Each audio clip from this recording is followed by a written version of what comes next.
as successful as the masterpiece of technology produced by American mind and ingenuity. Okay, you remember Skylab? There was a time when it was just about to fall down on the United States or any other country. The Pentagon was very worried, there were pictures, there were discussions on TV. Some strange characters even started joking about it. Say the Skylab target.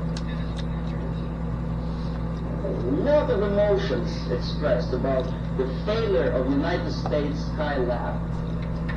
A lot of bitter opinions were expressed about the unnecessary spending on space research. But when Soviet nuclear-powered satellite fell on the territory of Canada, there was no protest demonstrations, there were nothing like that. Nowhere in the world. Ask yourself why. According to some information, this was not a satellite at all. It was a flying atomic bomb. Canadians spent something like $15 million just to find the junk on their own territory. Thanks God it fell in the inhabited areas of Canada, Northwest Territories, where only penguins live. Or what if it fell on Toronto? A flying nuclear bomb?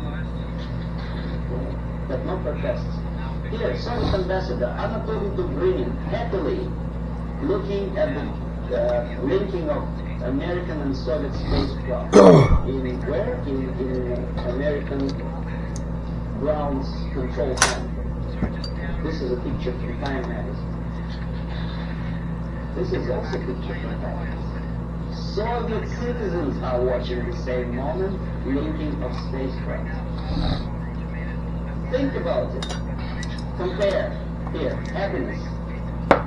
On the right, American representative of the NASA and the Green.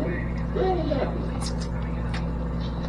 That's how ordinary Soviet citizens think about the farce in space. They understand perfectly well that linking spacecraft in space is just a fake. It doesn't mean anything. Look at their faces. They're sad. The dream was realized. Was it worth the price? Pessimistic question, right? After all the successes of American space program, the media tries to instill in your mind a doubt. Pessimism. Why?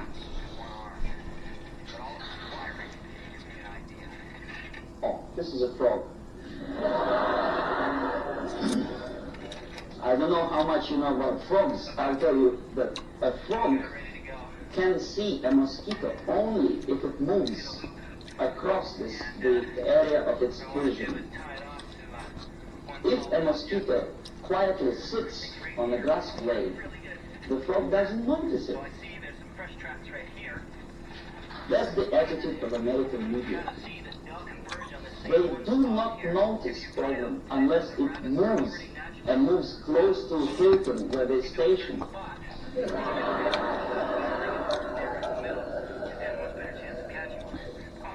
These are the people who may file a suit against me if I call them liars, but that's exactly what they are. They've been lying to you for years and years about the situation in Vietnam, in Russia.